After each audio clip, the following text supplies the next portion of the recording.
Alam mo ba na may apat na imposibleng bagay sa buhay ng isang Kristiyano? Ang tawag ko doon ay the four impossibilities in a Christian's life.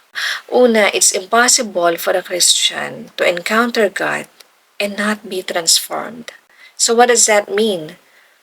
Kapag ang isang Kristiyano, ang isang tao ay nasumpungan niya ang kaligtasan ni Jesus, imposible na hindi mabago ang buhay niya.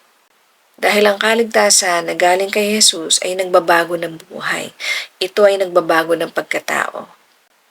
Kahit gaano pa kabilis o katagal ang pagbabago na yan, meron at merong pagbabago o tinatawag nating transformation sa buhay ng isang tao.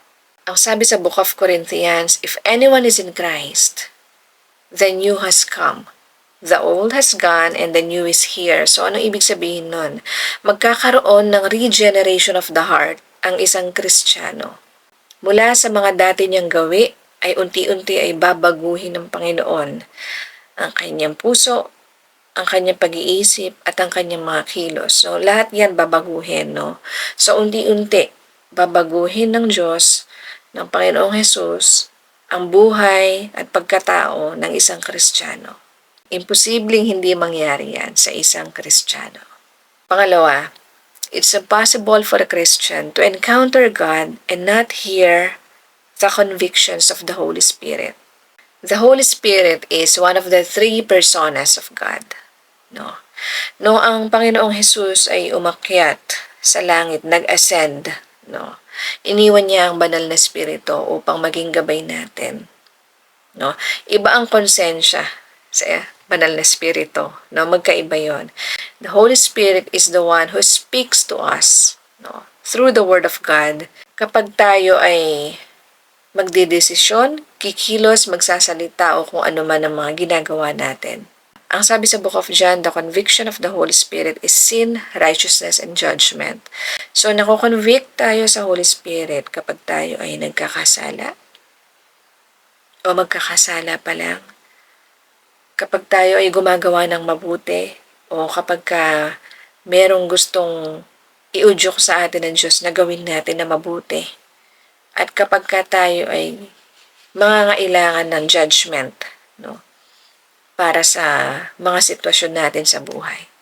So yun ang convictions ng Holy Spirit. Sin, righteousness, and judgment. Present siya sa buhay natin. So, imposible para sa isang totoong Kristiyano na hindi niya marinig ang mga convictions na yon kapag siya ay totoong may personal na relasyon sa Diyos. Pangatlo, it's impossible for a Christian to understand salvation and not want to share it to other people.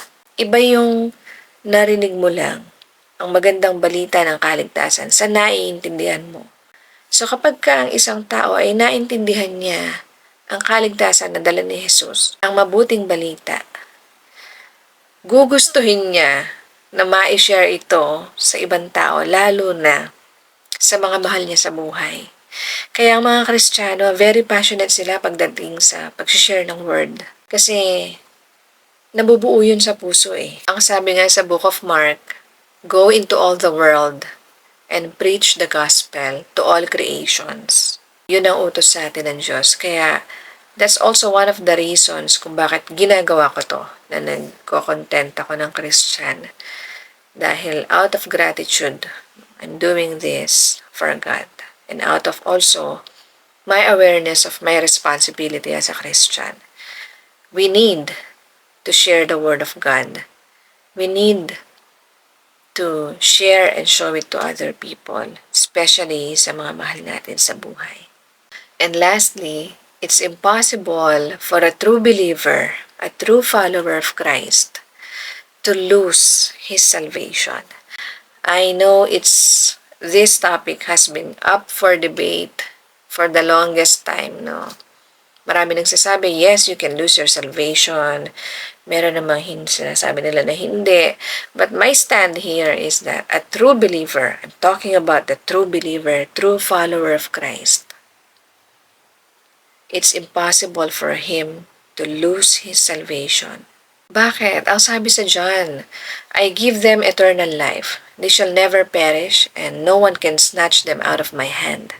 So, yun lang, no, yung 4 impossibilities in a Christian's life. 1, it's impossible for a Christian to encounter God and not be transformed. Number 2, it's impossible for a Christian to encounter God and not hear the convictions of the Holy Spirit. Number 3, it's impossible for a Christian to understand salvation and not want to share it to other people. And number 4, it's impossible for a true believer, true Christian, to lose his salvation.